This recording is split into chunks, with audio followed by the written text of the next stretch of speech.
ಕಲಬುರಗಿಯ ದಕ್ಷಿಣ ಮತಕ್ಷೇತ್ರದ ಮಾಜಿ ಶಾಸಕರಾದ ದತ್ತಾತ್ರೇಯ ಪಾಟೀಲ್ ಅವರ ವಿರುದ್ಧ ಅವಹೇಳನಕಾರಿ ಹೇಳಿಕೆಯನ್ನು ಖಂಡಿಸಿ ಮತ್ತು ದಕ್ಷಿಣ ಮತಕ್ಷೇತ್ರದಲ್ಲಿ ಕುಂಠಿತಗೊಂಡಿದ್ದ ಅಭಿವೃದ್ಧಿ ಕಾಮಗಾರಿಗಳನ್ನು ಕೂಡಲೇ 30 ದಿನಗಳೊಳಗೆ ಅಭಿವೃದ್ಧಿ ಕಾಮಗಾರಿಗಳು ಮಾಡಬೇಕೆಂದು ಆಗ್ರಹಿಸಿ ನಗರದ ಶ್ರೀರಾಮ ಮಂದಿರ ಎದುರುಗಡೆಗೆ ಬಿಜೆಪಿ ಪಕ್ಷದ ವತಿಯಿಂದ ಪ್ರತಿಭಟನೆ ಮಾಡಲಾಯಿತು.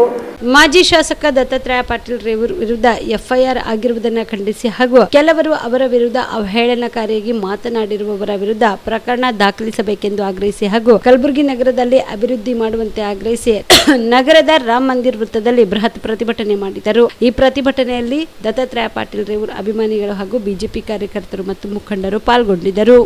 ಅಭಿವೃದ್ಧಿ ವಿಷಯವಾಗಿ ಇಂದು ರಾಮ ಮಂದಿರದ ಪ್ರತಿಭಟನೆಯನ್ನು ಮಾಡಿದ್ದೇವೆ. ಸುಮಾರು ಸಾವಿರಾರು ಸಂಖ್ಯೆಯಲ್ಲಿ ಪ್ರತಿಭಟನೆಯಲ್ಲಿ ಪಕ್ಷದ ಮುಖಂಡರಾಗಿರ್ಬೋದು, ನಾಗರಿಕರಾಗಿರ್ಬೋದು ಎಲ್ಲರೂ ಭಾಗವಹಿಸಿರುವಂಥದ್ದು. ಇಲ್ಲಿ ಅಭಿವೃದ್ಧಿ ವಿಷಯವಾಗಿ ಒಂದು ಪ್ರತಿಭಟನೆಯಾಗಿದೆ. ಇಲ್ಲಿ ಶಾಸಕರಾಗಲಿ ಪಾಲಿಕೆ ಅಧಿಕಾರಿಗಳಾಗಲಿ ಯಾರೂ ಬಂದಿಲ್ಲ. ಅದನ್ನು ಪ್ರತಿಭಟನಾಕಾರರು ದಂಡಿಸಿ ರಾಮ ಮಂದಿರ ಸರ್ಕಲ್ನಲ್ಲಿ ನಾವು ಪ್ರತಿಭಟನೆಯನ್ನು ಮಾಡಲಿಕ್ಕೆ ನಮ್ಮ ಪೊಲೀಸರು ತಡೆ ಹಿಡಿದಿರುವಂಥದ್ದು. ದಯಮಾಡಿ ಈ ಮೂಲಕ ಮಾಧ್ಯಮದ ಮೂಲಕ ನಾವು ಆಗ್ರಹವನ್ನು ಮಾಡ್ತೇವೆ. ನೀವು ಕೇವಲ ಇವತ್ತು 1,000 ಜನರಿಗೆ ತಡೆದಿರ್ಬೋದು, ಮುಂದೆ 10,000 ಜನ ಆಗ್ತದೆ, ಆವಾಗ ತಡೆಯುವಂಥ ಪ್ರಶ್ನೆನೇ ಬರೋದಿಲ್ಲ. ಇದನ್ನು ಬಿಟ್ಟು ನಮ್ಮ ನಾಗರದ ಅಪ್ಪುಗೌಡರ ವಿರುದ್ಧ ಏನು ಅನೇಕ ಸಾಮಾಜಿಕ ಜಾಲತಾಣದಲ್ಲಿ ಅನೇಕ ಕಿಡಿಗೇಡಿಗಳು ಒಂದು ಖಂಡನೆಯನ್ನು ಮಾಡ್ತಾ ಇದ್ದಾರೆ. ಅದನ್ನು ಖಂಡಿಸಿ ಕೇವಲ ಅಪ್ಪುಗೌಡರ ಅಭಿಮಾನಿಗಳಷ್ಟೇ ಅಲ್ಲ, ಹಿಂದೂ ಅಭಿಮಾನಿಗಳು, ಹಿಂದೂ ಸಮಾಜದವರು ಅವರು ಬೆಂಬಲಕ್ಕೆ ನಿಂತಿದ್ದಾರೆ. ದಯಮಾಡಿ ಪೊಲೀಸ್ ಅಧಿಕಾರಿಗಳಲ್ಲಿ ಸರ್ಕಾರದಲ್ಲಿ ಮನವಿಯನ್ನು ಮಾಡ್ತೇವೆ. ನಮ್ಮ ಶಾಸಕರ ಮೇಲಿನ ದತ್ತಾತ್ರೇಯ ಪಾಟೀಲ್ ರೇವೂರ್ ಅವ್ರ ಮೇಲಿನ ಒಂದು ಎಫ್ಐಆರ್ನ ವಾಪಸ್ ತೆಗೆದುಕೊಳ್ಬೇಕು. ಆ ಕಿಡಿಗೇಡಿಗಳ ಮೇಲೆ ಎಫ್ಐಆರ್ ಮಾಡಬೇಕು. ಇಲ್ಲ ಅಂತಂದ್ರೆ ಇವತ್ತು 1,000 ಆಗಿದೆ, ನಾಳೆಗೆ 10,000 ಆಗ್ತದೆ. ದಯಮಾಡಿ ಜನ ಇದು ಆಗೋಕ್ಕಿಂತ ಮೊದಲು ತಾವು ಇದನ್ನು ಎಚ್ಚೆತ್ತುಕೊಳ್ಬೇಕು. ಮತ್ತು ಮುಖ್ಯವಾಗಿ ಇನ್ನು ಅಭಿವೃದ್ಧಿ ವಿಷಯಕ್ಕೋಸ್ಕರ ಇಷ್ಟು ಜನ ಹೆಣ್ಮಕ್ಳು, ತಾಯಂದರು, ಹಿರಿಯರು ಎಲ್ಲರೂ ಬಂದಾರ.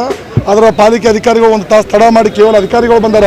ಮಾನ್ಯ ಆಯುಕ್ತರು ಇಷ್ಟು ಜನ ನಿಂತಾಗ ಯಾವುದೋ ಮೀಟಿಂಗ್ ಅರ್ಜೆಂಟ್ ಇಲ್ಲ, ದಯಮಾಡಿ ಬರಬೇಕು, ಬಂದು ಜನರ ಸಮಸ್ಯೆ ತಗೋಬೇಕು. ಇಲ್ಲಾಂದ್ರೆ ಈ ಪ್ರತಿಭಟನೆ ಮುಗಿಯಲ್ಲ.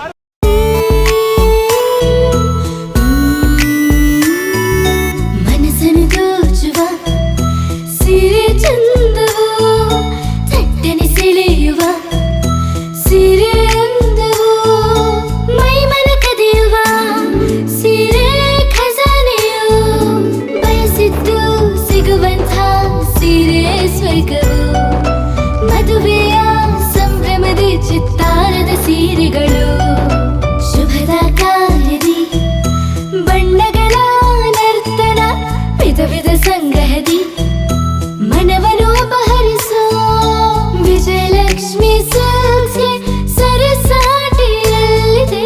Vijayalakshmi silks, Vijayalakshmi silks. ಗುಲ್ಬರ್ಗ ಜಿಲ್ಲೆಯಲ್ಲಿಯೇ ಮಹಿಳೆಯರ ಮತ್ತು ಮಕ್ಕಳ ವಸ್ತ್ರಗಳ ಏಕೈಕ ಅತಿ ದೊಡ್ಡ showroom Vijayalakshmi silks, city centre mall, super market road, Gulbarga.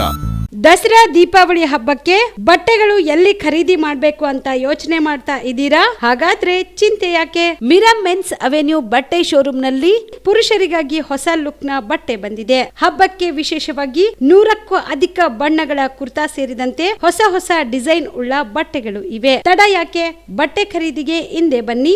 ನಿಮ್ಮ ಕಲಬುರಗಿಯ ಮಿರಾ ಮೆನ್ಸ್ ಅವೆನ್ಯೂಗೆ. ನಿಮ್ಮ ಮನೆಯಲ್ಲಿ ಮದುವೆ ಇದೆಯಾ? ಮದುಮಗ ಸೇರಿದಂತೆ ಸಂಬಂಧಿಕರಿಗೆ, ಸ್ನೇಹಿತರಿಗೆ ಬಟ್ಟೆ ಖರೀದಿ ಮಾಡೋದಿದೆಯಾ? 10 ಅಂಗಡಿಗೆ ಹೋಗಿ ಬಟ್ಟೆ ಹುಡುಕುವ ಬದಲು ಎಲ್ಲಾ ರೀತಿಯ ಹಬ್ಬಗಳ, ಮದುವೆ, ಶುಭ ಸಮಾರಂಭ ಸೇರಿದಂತೆ ಎಲ್ಲಾ ರೀತಿಯ ಬಟ್ಟೆಗಳು ಇದೀಗ ಒಂದೇ ಸೂರಿನಡಿಯಲ್ಲಿ ಕಲ್ಪಿಸಿದ್ದಾರೆ. ಹಾಗಾದ್ರೆ ಚಿಂತೆ ಬಿಡಿ. ನಿಮ್ಮ ಕಲಬುರಗಿಯಲ್ಲಿ ಮಿರಾ ಮೆನ್ಸ್ ಅವೆನ್ಯೂ ಪುರುಷರ ಬಟ್ಟೆಗಳಿರುವ ಬೃಹತ್ ಶೋರೂಮ್ ಪ್ರಾರಂಭಿಸಿದ್ದಾರೆ. ಇಲ್ಲಿ Manyavar, Black Berry, Jack and Jones, Rare Rabbit, Spykar, Indian Terrain, Arrow, Mufti, US Polo ಸೇರಿದಂತೆ ಎಲ್ಲಾ ರೀತಿಯ ಬ್ರಾಂಡೆಡ್ ಬಟ್ಟೆಗಳು ಇಲ್ಲಿ ಲಭ್ಯ. ಇನ್ನೊಂದು ವಿಶೇಷ ಏನೆಂದ್ರೆ ಮದುಮಗನಿಗೆ ಹಾಗೂ ಸಂಬಂಧಿಕರಿಗೆ ಮದುವೆಗೆ ಬೇಕಾದ ಎಲ್ಲಾ ರೀತಿಯ ಬಟ್ಟೆ, ಸೂಟ್, ಶೇರ್ವಾನಿ, ಜೋಧ್ಪುರಿ, ಬ್ಲೇಸರ್, ಪೇಟಾ, ಶೂಸ್ ಸೇರಿದಂತೆ ಎಲ್ಲಾ ರೀತಿಯ ವಸ್ತುಗಳು ಇಲ್ಲಿ ರಿಯಾಯಿತಿ ದರದಲ್ಲಿ ಲಭ್ಯ. ಮತ್ತ್ಯಾಕೆ ತಡ? ಹಿಂದೆ ಭೇಟಿ ನೀಡಿ. ಕಲ್ಯಾಣ ಕರ್ನಾಟಕದ ಬೃಹತ್ ಬಟ್ಟೆ showroom Mira men's avenue, Lahoti petrol bunk ಮುಂಭಾಗ, ತಿಮ್ಮಾಪುರಿಗೆ ಹೋಗುವ ರಸ್ತೆ, ಕಲಬುರಗಿ. ಹೆಚ್ಚಿನ ಮಾಹಿತಿಗಾಗಿ ಸಂಪರ್ಕಿಸಿ 9916745499.